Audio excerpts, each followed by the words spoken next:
Hello there, my name is Retro. I used to review any type of animation or talk anything about animation, but today I do something completely random. I'm going to do a conspiracy theory of 505, or who is 505. But something I usually do is just sort of dive in the fandom and just understand what kind of theories they have of each character and sort of talk about it. And one of them is sort of 505. And be honest with you, I thought 505 there would probably be that much to him because how simple and innocent and adorable he really is. But no, it has pretty good theories on this main character because it's something that is sort of obvious right in front of your face, but you don't see it. Especially with three things connected to this main character, be 505, Black Hat's a hat, or border hat be exactly, and the most well-known character of Villainous that you never show in the animation called Untitled. That is a very infamous character, but I'll tell him later. But all three things are sort of connected. And I think we should start it with the origins to understand this theory even better. Now, 505 is basically created for one simple reason. It's basically an experiment that Black Hat asked from Dr. Flood to create this good, dangerous weapon. Basically, the idea was sort of get the most dangerous animals or plants and make something new, something dangerous. But we don't know what was the main point. We don't know to sell this or what. Just Black Hat wanted it done. And Dr. Flood decided to do it. And the first try came out 505. He's supposed to be evil, manipulating, a monster, a beast. But for some reason he became so innocent, so kind. He couldn't never hurt anyone. In fact, the first words he actually said is "Papa" to Black Hat, and Black Hat did not like that. Black Hat actually did something so bad. Dr. Fuck refused to talk about it, what he did to 505. So that's why he sort of mute that he can talk, but chose not to talk because of what they did to him. And basically that was sort of the origins of 505. Very simple, not much detail, but something is sort of interesting, like why Black Hat never attempted to do a second trial. Think about that. This is Black Hat. You've seen the shorts, the comments, or even the whole show. That guy asks perfection, especially with Dr. Flood. If he fails, he tries again. But for some reason, he decides not to. Especially, you find out 505 actually has some special abilities. And he actually never quite used that much. 1, super strength. 2, is invincibility. And 3, immortality. And one of those 3 things sounds very powerful, very strong, but a character like 505 that he is unbelievably strong, but he chose not to because he's just so friendly, taught to be super nice. It makes sense that maybe Black Hat doesn't want to try again, but it's sort of weird. It feels something was off. Like some reason he decided not to maybe have him for a weapon. You don't know. It's sort of off for even Black Hat himself. Just keep that as a pin in your head because there's a theory coming up connected to this one. Now the second thing is Untitled. That I believe the most infamous character of Villainous lore. If you heard him or maybe hear me talk about the last couple of theories, that he is basically the one who kind of intercept inside the Black Hat organization. His origins, very briefly, he's basically what's called by a group called U2 that basically more formed specifically just to go in the Black Hat organization. But he never actually wanted to go to the organization, only tried this, but because he owed a favor to a friend, so he decided to say yes. And after he agreed to go in and tried to go in, little weird things started happening every time he came back to report what he find out. A more unstable, a more crazy, a more off he became. To the point he actually could get access to go in the organization, but except for one thing, he had to do one more test. This test is basically go into the cult, and this cult was a test to anyone who wanted to go in organizations. And one of these tests, you have to wear a hat, specifically a border hat.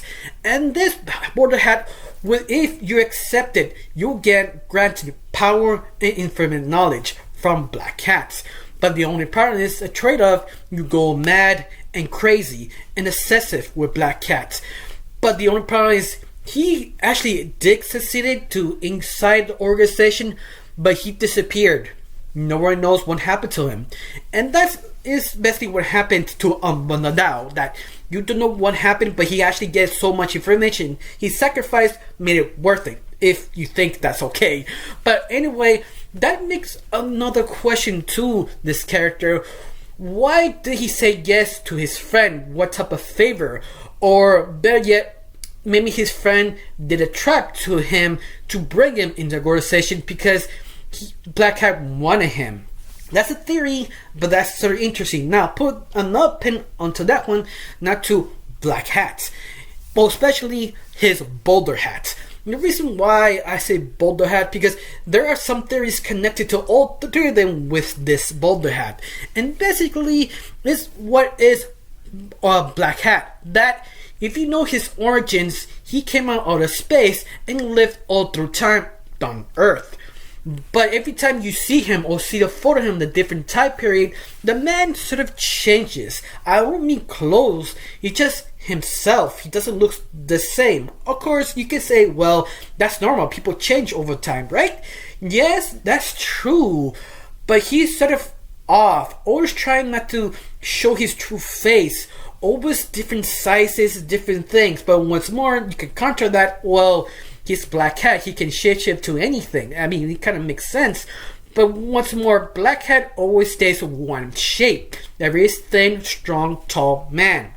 And that's it. But you can connect all the photos. All of them are sort of changed in different sizes. And that's sort of usual for Black Cat, because Black Cat have this sort of kind of I stay the same all the time kind of feeling. And he shows of all the mediums you see. Now, this is the theory connecting all three of these things that I told you. One of them that is a leaked, one of the video or one of the shorts of an animation that he was sort of talking to the front of the camera. You have two voices, almost like you're trying to control the other one in the same time. But this is the interesting one. A lot of people can counter that's a simple horror trick. Every time you see a kind of poltergeist kind of film, there are always two voices in the same time to freak you out. But yeah, that's an easy counter of it. But there's another thing that is so interesting. Another one, another short, or I don't remember what's the episode, that he shifts. In one of the moments he shifts, he pops out a human being. A human being that it looks like Andy Amanda now. That he was sort of possessed by Black Cat. It looks like him. He has the same shape as him. And you see why I'm now connecting here? You see what I'm trying to say? He feels that was a trap for Mandanao to join the organization to be used a vessel for Black Cat. But there is a ritual around the boulder, because the reason why 505 was created is for the vessel for Black Cat. But at the same time, Black Cat realized, I could kill two stones. I could kill two birds with one stone. Why not create a weapon and also get a vessel? And that's why he used Bandanao. Take his soul and give it to the bear, and he takes the body. But Black Hat did not realize this, that instead of creating a weapon and a new body, he created a weapon to destroy him. Think about it, someone so pure, so powerful, who actually can actually challenge Black Cat. That could be very dangerous. This is the reason why Black Hat does not want to get rid of 505, or at least try to destroy him, because you cannot kill something that is immortal. He also can, let's say, fix himself, in other words. So it makes sense why Black Cat is sort of angry with him, always kind of pissed off of 505, because usually, if you see all the mediums, the comic book form, or the shorts, or the TV anime series, he has this hatred to rip into pieces, but at the very end, he can't. He's immortal. He can re-heal himself, repair himself. The only way to sort of put him in his own control is dominate by fear. And always, that sort of, what's the word? That sort of phrase, get your friends close and your enemy closer. This is the reason why he never get rid of 505, because he's afraid of him. Always waiting to that moment. he actually realized can actually take him on. And this is the reason why 505 is very important. Why he is the savior of the whole world, because he's the one who actually can challenge him. He also explained maybe the reason why Black Hat always had a Dr. Flirt right next to him. He could use him as a shield or threatening him so it could have control of 505 all the time. You see what I mean? This is sort of a system he creates because this is his fault. His creation of 505 is his doom. And that is why I mean that I opened my eyes. I mean, that makes so much sense. And the reason why he treats him like crap, especially of all three characters Black Hat has under him, he treats him like crap all the time. If you read the comic books or the shorts or even the series, he usually as a weapon, as a tool, kick him, throw him on the floor. This is the reason why he has this fear of him. It's pretty brilliant. If this is true, this is still a theory. We don't know if it was canon. I don't think Cartoon Network will allow that because it's kind of dark and screwed up. But once more, you can't make it canon. You just keep it as lore, not as animation. You just sort of kind of mention it like they do in the series. But once more, that could be very dark, very trippy, and very awesome. But of course, that's the theory I found out of 505. Of course, I am also thinking about the boulder. That if the theory is true, Madondao is locked in the boulder. But this is the reason why Black Hat doesn't really want to get rid of his hat. That boulder, especially his vessel, if he removes that boulder, that makes Madondao free. In other words, that boulder hat is one of his biggest weakness of all time. He actually can't be fallen down. That means he needs a vessel all the time to actually to move, do stuff. And that's sort of interesting because it's super obvious, super front in your face. If nobody questions it or even tries to touch his hat or even get close to Black Hat, he can easily be defeated if someone knows this information. That is sort of mind-blowing. Well, that's another theory. It was the Cactus Theory. If you've not heard of it, there's 506. If you've seen the series or the comic books of HBO Max drop on Twitter, basically it's sort of a joke that's a cactus always around Mesite. And that was sort of a kind of joke. Oh, you can see the cactus in the photo tweeted or Instagram of Mesite behind the scenes.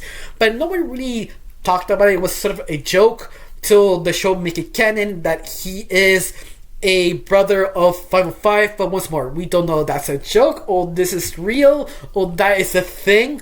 But it also makes sense because 505 was created by two things, an animal and plants, and you see him as a bear and a plant popping out of it. It makes sense that it also 546, if I'm correct, that's the name of the cactus, that he actually more plant than animal, because you turn around and you go back to see where it was the cactus sort of disappears.